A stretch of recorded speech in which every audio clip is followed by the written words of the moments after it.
تو یہ کیا ہو گیا؟ وہ جنگ میں ہمارے ایک عزیز تھے، وہ ایک نماز امام صاحب نے پڑھائی تو تینوں بھائی کھڑے تھے، تینوں بھائی ساتھ ساتھ، تو امام صاحب سے غلطی ہو گئی۔ میں خود اس جماعت میں تھا، یعنی میری موجودگی کا واقعہ ہے، یہ کوئی لطیفہ سنایا نہیں ہے، یہ جو سنا رہا ہوں یہ اس نماز میں خود شریک تھا۔ نماز پڑھ رہے تھے تو امام صاحب سے غلطی ہو گئی، تو ساتھ وہ نام بھی مجھے تو یاد ہے، میں نام نہیں لیتا، آپ نہیں جانتے ان کو، تو ایک بھائی نے کہا، تینوں بھائی تھے ساتھ، بڑے بڑے عمر رسیدہ، ایک نے کہا ساتھ والے کو، وہ چھوٹا تھا وہ ساتھ والا بڑا تھا، پنجابی میں بڑے بھائی کو بھا کہتے ہیں، بھائی جان بھا، وہ کہتا نماز کے اندر، بھا امام غلطی نہیں کر گیا؟ بھا امام غلطی نہیں کر گیا امام صاحب؟ آہستہ سے اس نے کہا میرا بھی یہی خیال ہے، میرا بھی خیال ہے غلطی کر گئے۔ تو تیسرے بھائی کرتے ہیں نماز میں نہیں بولتے، نماز میں نہیں بولتے۔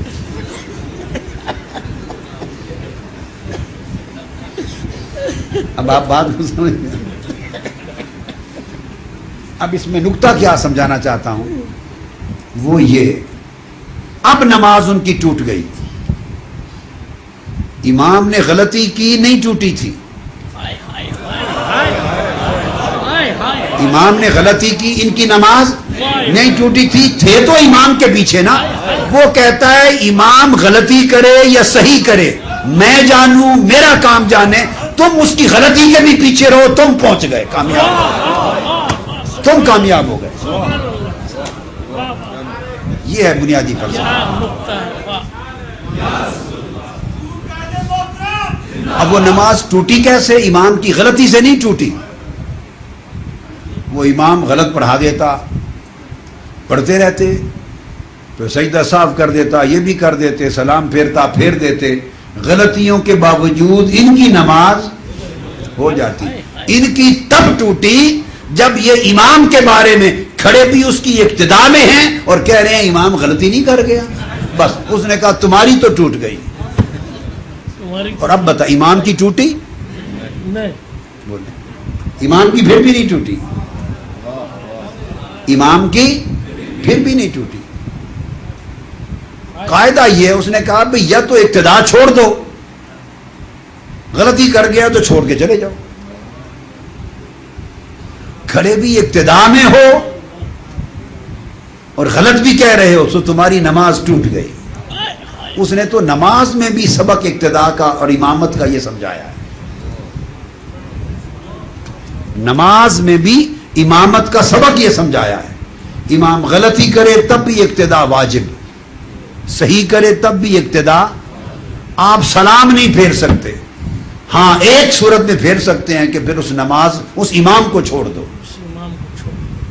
سلام پھیرنے کا مطلب ہے آپ نے اس امام کو چھوڑ دیا اور اپنی الگ پڑھ لی، پھر ٹھیک ہے، اپنی دوبارہ شروع کر لو، اور اگر رہنا اسی امام کے پیچھے ہے پھر اس کی غلطی کو بھی غلطی نہیں سمجھنا۔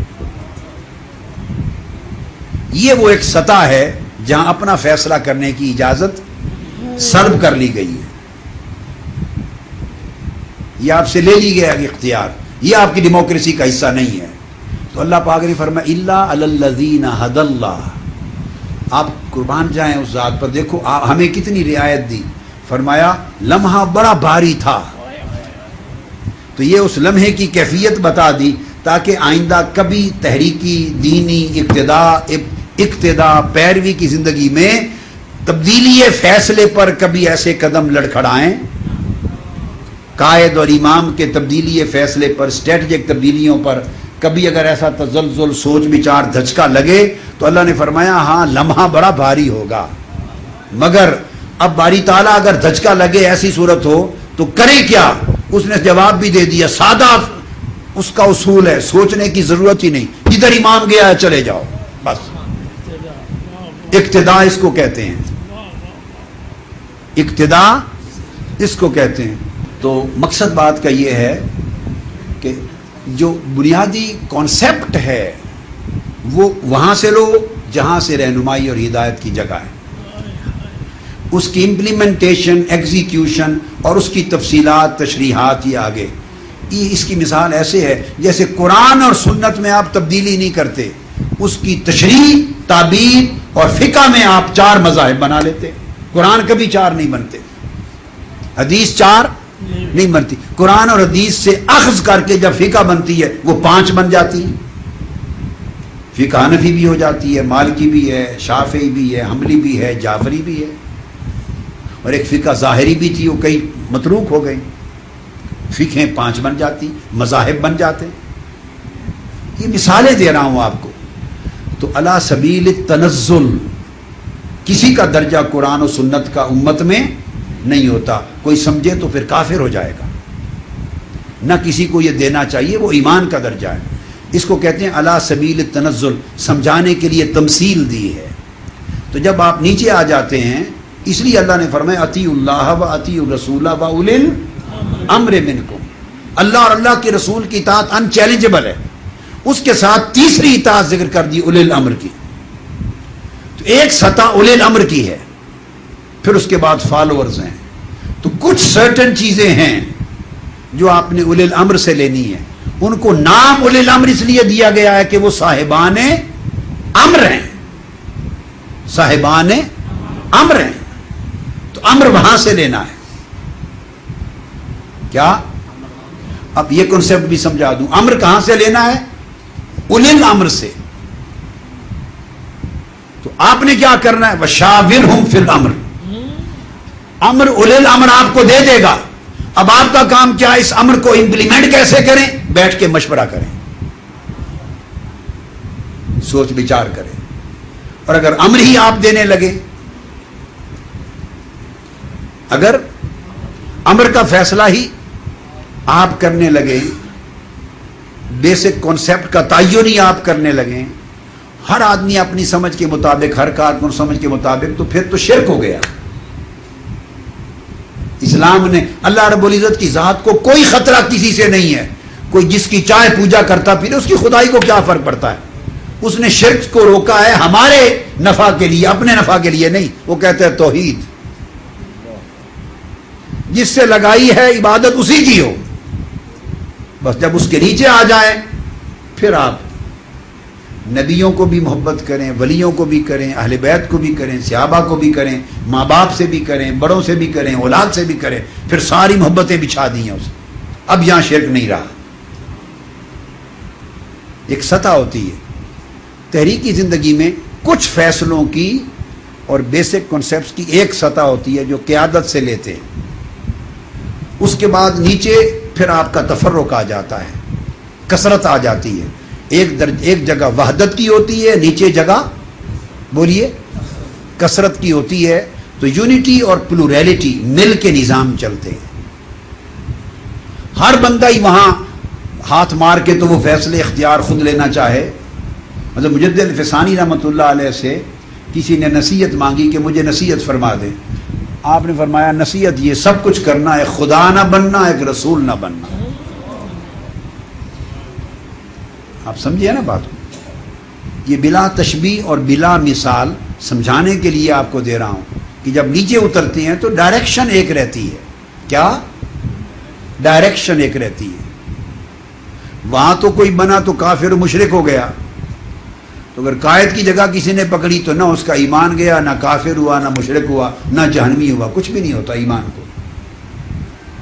تحریکی زندگی میں سب کچھ ہو جاتا ہے، نسبت اور فیض میں سب کچھ ہو جاتا ہے. یہ نچلے اور درجے کی چیزیں ہیں. لہذا یہ سمجھانا مقصود تھا پہلے کہ اللہ پاک نے پھر فرمایا کہ چونکہ ان کو ہدایت ہو گئی تھی، اور ہدایت یہ تھی، انہوں نے کہا تھا یہ کوئی، اب وہ جو نکتہ ہے، یہ کوئی ہمارا کام ہے فیصلہ کرنا کہ قبلہ کیا ہو، کون سا ہو، ہم کس مصیبت میں پھنسے رہیں. یہ ہدایت تھی. کام کی سمجھ میں آ گئی کہ ہمارا دائرہ اختیار کیا ہے اور آقا علیہ السلام کا دائرہ کیا ہے. وہ فوری سمجھ گئے، ایک لمحہ پریشان ہوئے، اس کو کبیرتن کہا، اور فوری سنبھل گئے. انہوں نے کہا یہ فیصلے کرنا کوئی ہمارا کام ہے کہ نماز کی سمت اور قبلہ وہ ہوگا یا یہ ہوگا.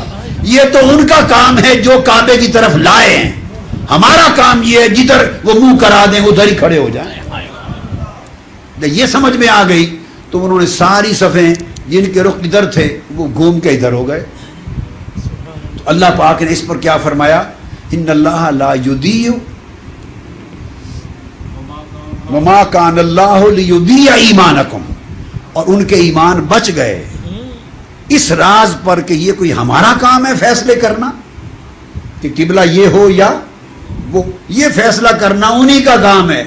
تو انہوں نے آدھی نماز میں رخ ادھر کیا تھا تو وہی قبلہ تھا، اب پھیر لیا ہے تو اب قبلہ ہی بدل گیا، اب یہ ہے، یہ ان کا کام ہے۔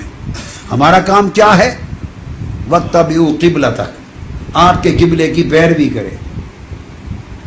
وَوَلُّوا وُجُوهَكُمْ شَطْرَ الْمَسْجِدِ الْحَرَامِ، ہمارا کام ہے تو منہ پھیر لینا جدھر ان کا منہ پھر جائے۔ تو یہ میں نے آپ کو مختلف دو سطحیں سمجھائی ہیں کانسیپٹ کی۔ آئندہ زندگی جو تحریکی زندگی ہے اسے کنسیپچل کلیئرٹی کے ساتھ، یقین کے ساتھ، ایمان اور ایقان کی دولت کے ساتھ آگے